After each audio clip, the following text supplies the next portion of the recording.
Good morning and welcome back to my kitchen. I thank you for joining me. I thank you guys that you're encouraging me by sending me texts that say, hey, thanks for teaching me to do that, or gosh, it was great to hear you laugh at yourself, or whatever. It really does encourage me, not because I want to know that everyone is watching these, but it's just nice to feel connected to you guys, as I hope you do to me through this time. So anyway, thank you. On that note, this morning we're going to be making cinnamon rolls. I had originally thought we'd make lemon bars, but as requested by one of my sweet friends and sister in Christ, but I decided when I saw the rainy, dreary weather that it feels more like cinnamon rolls today. So here we go. Okay, so this is called 1 hour cinnamon rolls. It technically is a little over an hour, probably because my kitchen is cold. We use only fireplaces to heat our home. And so in the morning, it's kind of cold in here until that fireplace gets it up. So they're going to be a little over an hour, but maybe it'll go faster for you. Okay, so 1 hour cinnamon rolls. First thing we're going to do is we're going to get our yeast activated. And so to do that, remember I've told you all along, yeast needs sugar to eat. It likes to eat sugar, just like us. We can totally relate to yeast. Yay! Okay, so we're going to put in, that is 6 tablespoons of sugar. Okay? And then a 1/4 cup of just regular vegetable oil. I am trying to be mindful. I have had a lot of people, and I've rescued some people who haven't been able to find supplies at the store. I've told you all along, if you need something, ask me. I probably have it. That are having a hard time finding butter, even shortening, margarine. Just, right now things are weird, and so we're not able to get everything we're normally used to. So I'm trying to be mindful of that and think of recipes that don't require all these fancy, whoever thought in 2020 butter would be a fancy ingredient, but it is. So that's where we are right now. God will see us through. Okay, so we've got 6 tablespoons of sugar, a 1/4 cup of vegetable oil. We've got 3 tablespoons of yeast and 1.5 cups of warm water. So we're going to just put all those together in a bowl and give it a quick little stir, just to kind of make sure everything's not even really incorporated, but not sticking to the bottom of the bowl. Okay, it does not have to be mixed in perfectly. And all we're doing right now is activating our yeast. So what I'm going to do is let this sit right here on my stove for 15 minutes. And when we come back, I'll show you what it looks like. And in the meantime, I'll get everything else ready. So I'll see you in a sec.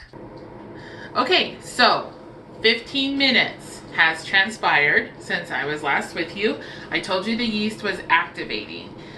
And Brian showed you a shot of what it looked like when I had it mixed. So here it is activated. Now that verse about a little leavening the whole lump makes a lot more sense, doesn't it? Okay, see, God wants me in the kitchen too. All right, so anyway, now what we're going to do with our activated yeast mixture here is pour it into our KitchenAid. And let me give it a good scrape here. I don't want to lose any of my precious little yeasties.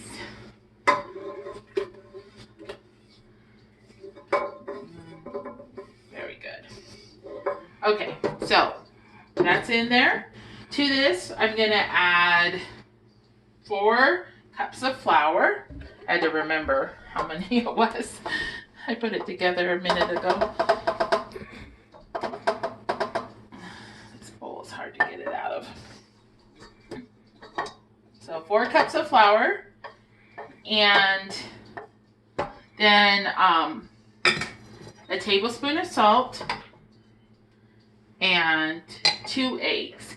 Now I should tell you that the original recipe for this, I have done some tweaks too. I will admit that there's rarely a recipe that I find that I don't tweak somehow. So, but you could Google 1 hour cinnamon rolls. This recipe would more than likely come up. But, and if it did, you would see that I'm halving the batch. The original batch calls for 3 eggs, so I just do 2 since I'm halving it. And then, like, when we get to the point of me cutting these into rolls, it makes a dozen. So half batch makes a dozen. So what I usually do is I freeze half of them. So we cook half and freeze half. And so that's why I've never made a full batch. But anyway, this is a half batch technically. So get that stirring, mixing, whatever you want to say. And what we're going to do at this step is kind of like every other bread thing I've shown you, except for the pizza dough. We're going to make sure it gets to the right consistency. And I really do like the new hook on KitchenAid's better than my old hook, but the one thing I don't like about it is it does take a little bit longer to mix the dough. But it's alright, we'll make it work. So what we're going to do is we're going to get this into a nice dough, or the starts of a nice dough. And just like with the Cuban bread, we're going to watch it as it mixes. And there we go. Now she's coming together. We're going to watch it as it mixes and just add more flour as necessary to where she's not sticking terribly to the bowl. And so according to the recipe, you would be adding, let's see, I think it's 10 and a half to 11 cups. So half of that would be what, 5 to 5 and a half. So we did 4. So yeah, you could add up to a cup and a half more flour if need be. I don't think that I've ever added more than a cup at this point. But like I told you, humidity being different in different houses. We've got rain today. It's going to be a little more humid. We might be taking a little bit more flour. So I'm just going to sprinkle in flour as I see her come together in a ball and recognize that it's really trying to stick to the bowl here. So since I've shown you before the right consistency, I'm not going to make you watch me do this process. So, but just like with the Cuban bread, we're going to get this to where it's not sticking to the bowl, and then we're going to let it knead. Kneading is important, and we're going to let it knead for 10 minutes. So I'll check back with you after that. Okay, Brian wanted me to show you just before we go ahead and let this knead for 10 minutes what the dough should look like. So that's what you're looking for. It's mostly sticking together. I noticed on this bread dough a lot, it makes like what I call little feet, 2 little things that jet out. So anyway, this is ready to knead for 10 minutes. So I'm gonna do that now. Okay, we're back. 10 minutes has transpired. You can hear my little machine is like, why are you working me so hard? But my dough is ready, so I'm gonna stop her before she blows a gasket here. And get my dough hook off, maybe. Oh, come on, baby, don't do this to me. There we go. It's just so tricky. Come on. Is it down all the way? There we go. Okay. Unhook my bowl here, and I'm gonna pull my dough. The perfect consistency, a little sticky, but staying together and not making a huge mess.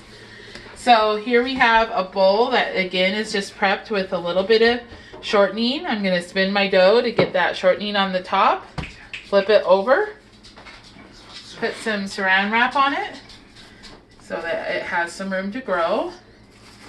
And we're gonna cover it with a towel and put it on my little proofing mat, i.e. a heating pad with a towel over it. And I'm gonna let this rise to double. The other day when I made these, I believe it was 20 minutes. So we're gonna start there, but when I come back, I'll give you an accurate time. Okay, welcome back. Our bread dough. Woo! Just now I heard angels singing. is perfectly risen. It's been, well, I started getting everything ready at 20 minutes. It had been 20 minutes. So now it's probably been more like 25. So, because I spent some time getting stuff ready for this next step. But 25 minutes. Okay, so then you punch it down, which is oddly satisfying. And take it out of the bowl. And this step, I use, the recipe says to, and I would encourage you also, oh, let me do one thing. I've never really had it stick, but I always just do this a little bit just to make sure I don't have any problems. What are you doing? I'm putting a little bit of vegetable oil on the countertop just to keep everything from sticking in this next step. So, get your dough out. What do you need, hon? Here. You want to move to the other side? Yeah. Okay. Make it work easier. And make a rectangle with it. Now, I don't use a rolling pin because I don't want to knock out all the air that I just spent 20 minutes getting into my dough. So I use my hands. I suppose you could use a rolling pin, but I don't know. I don't think it's wise. So you're just going to get it to, about a 1/2 inch thickness all the way around. It's a pretty good size rectangle. I have no idea of dimensions because I'm like the worst person in the world at that. But it's that big. You can see my canisters for reference. Okay, and then what you do is probably there could be fights that break out about amongst bakers about which is the best way to do cinnamon filling.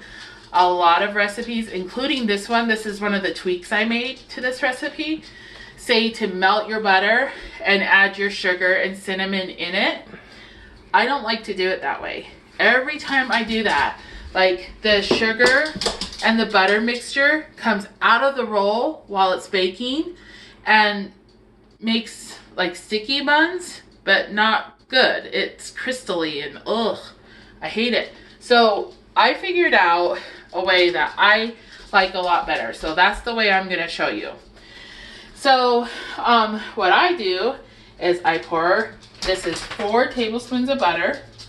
I pour it on my dough and move it about with 4 tablespoons of melted butter.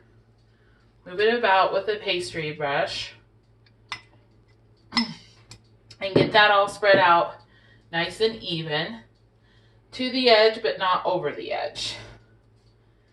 And just, it's kind of fun. It kind of reminds you of playing in the mud and dirt and water when you were a little kid. I don't know.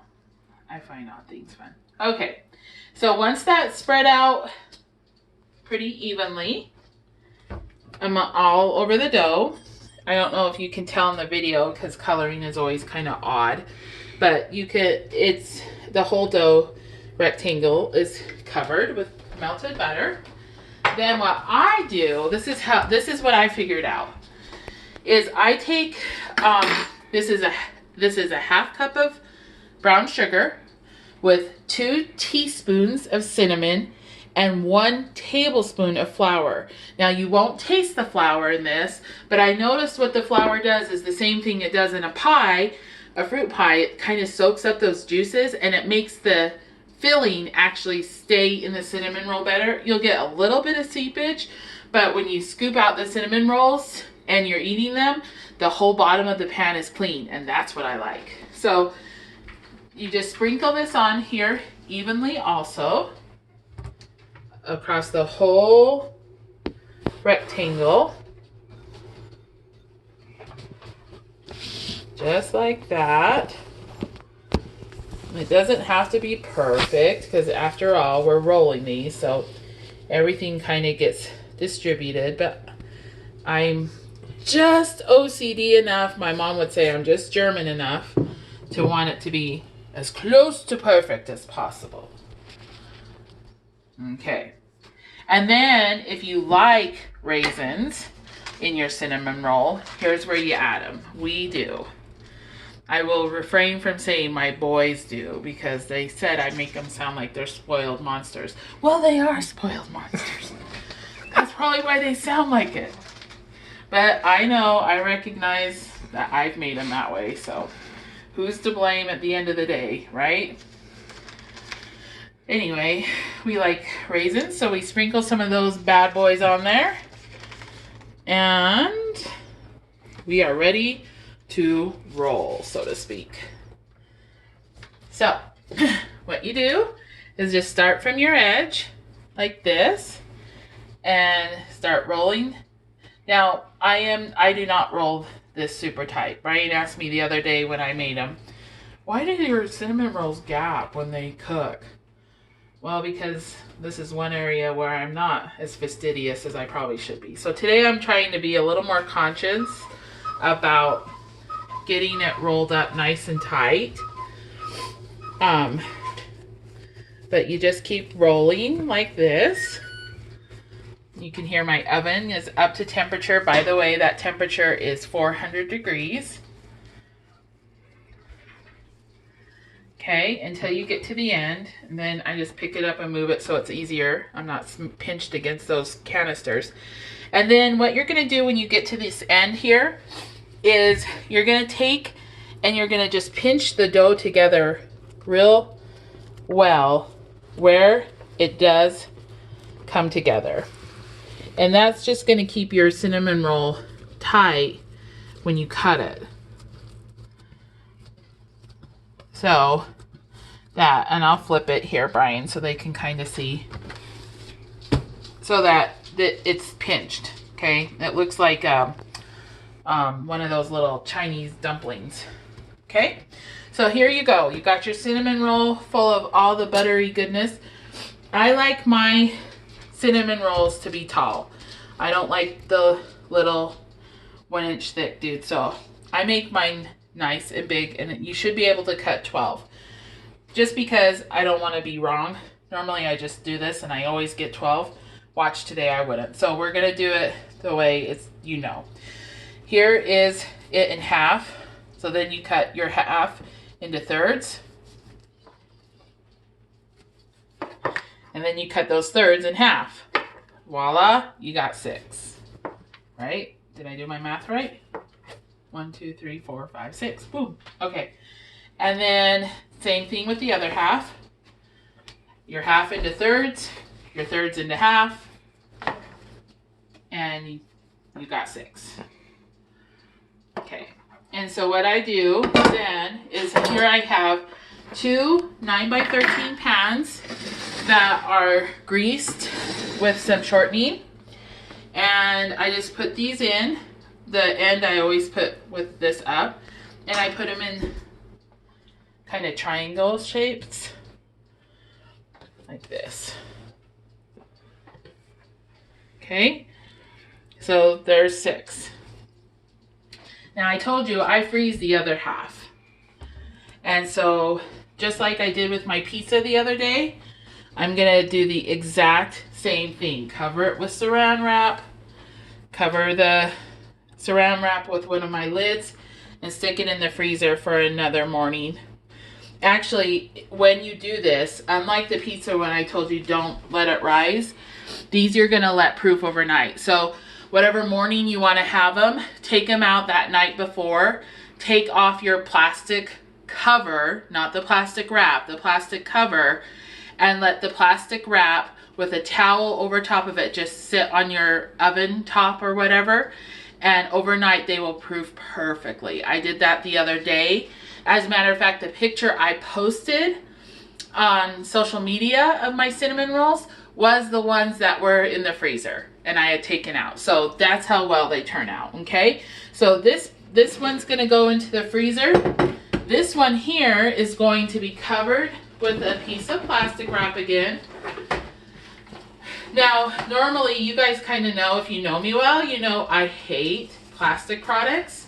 I actually only have plastic wrap because I found it down in our pantry, down in the basement, when I was kind of organizing, but when the coronavirus hit and I wanted to kind of take stock of what I had.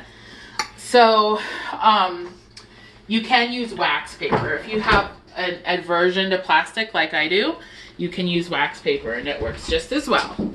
So cover it with plastic wrap or wax paper, cover it with a towel, and put it back on our proofing mat over here. And these will only proof this time for 15 minutes, regardless, okay? So I'm gonna let 15 minutes transpire, and then we'll pop them in the oven, and I'll show you what to do there. Okay, so these are ready to go in the freezer. Brian just asked a question that might be on some of your minds, so I wanna address it before I put these in. If you're not gonna bake these today, you do need to put them in the freezer. Because if you just put them in the fridge, they will continue to proof and they will overproof, which makes them taste sour and fermented. It's not good. So if you're not gonna bake them, just stick them in the freezer for the next morning or whatever. Okay, so we're back and it has actually been 20 minutes, not 15. They just were a little bit slow going, so, and technically, truth be told, I'll bring them over there to you, babe. You don't have to. Truth be told, you could actually even let these go maybe another 5 minutes, but they're proofed enough that they will bake nicely. But if you proof the ones overnight that you get out of the freezer, they'll be even bigger. So it will completely fill the pan. So, but anyway, these are proofed enough to go in the oven. So they go into a 400-degree oven for 15 to 20 minutes. I will show you how to know when they're done. And so we'll come back in that time. Go. Okay, so we're back. It's been about 20 minutes, actually. This is what they'll look like when they're done. Same thing. They'll kind of, if you tap them, it's not so much hearing them as much as feeling that they sound hollow. And if they're that golden brown, they're done. Okay, so while those cool for just a couple minutes, we're gonna make our glaze. So I'm gonna show you today how to make an orange glaze, but I'm gonna tell you how to make vanilla if you prefer vanilla, okay? So what I have here, regardless if you make orange or vanilla, is a cup of powdered sugar, okay? 1 cup of powdered sugar. Now, if you're making orange glaze, you're gonna zest an orange. Now, I have washed this orange, scrubbed it with some warm water and soap. I do that before even COVID-19 because, you know, you just never know what happened to this orange. So, the peel has been washed well. So, I have a microplane here, and if you don't have a microplane, Alexa, stop. If you don't have a microplane, you can use a little cheese grater or whatever. But we're just gonna take, so when you zest a citrus fruit, you actually, this is why I love a microplane. You actually only wanna take the outer skin. Sometimes a cheese grater will get all the way down to the white pith, and you really don't want that in because it is where the bitter flavor of the orange is. And so when you zest it and you just pull off that top, I always watch my orange to make sure I'm not getting any scars or any weird parts of the peel in the zest. But anyway, you just go ahead and get all that zest off like that. And when you're done, it is a lot more than what's showing up. It's all just caught in my microplane, and I'll show you that in a second. But there, I've gotten all the what I deem to be usable parts of the orange rind off. You can see what my orange looks like. And here is all my zest. It's stuck in my microplane, so I just have a little, whatever these things are called. I call them spatulas, but someone told me they're called scrapers. But anyway, get all that out and scrape that into our powdered sugar. So it's a zest of 1 orange. And then what we're gonna do is we're gonna cut this orange in half. And I have a reamer here. And we're just gonna ream the juice out of this orange. And I don't filter it to get the bits out because the bits are good for you. So it's the juice of 1 orange. Now you won't use all this juice, or I've yet to use all this juice. Okay, I lied. I am gonna get that big dude out. Okay, so now what you do is just add a little bit of the orange juice to the powdered sugar. Give it a whisk. And you're just doing this to consistency,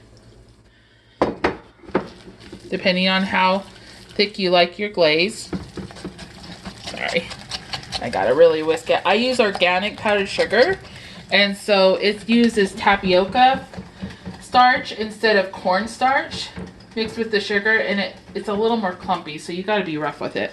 Now, I think that's a good consistency. That's kind of the consistency I like, because I like the glaze to go into the cinnamon roll and kind of infuse it. So here we have our hot cinnamon rolls. I gotta check my eggs real quick, guys. They're done. Sweet. Okay, so let me turn those off. And let's see. I'm gonna just grab one of these in case I need it. And what you do is you just, and I do it pretty heavy on each cinnamon roll so that it can kind of melt into them. If you think, oh my goodness, that is so much sugar, then do less.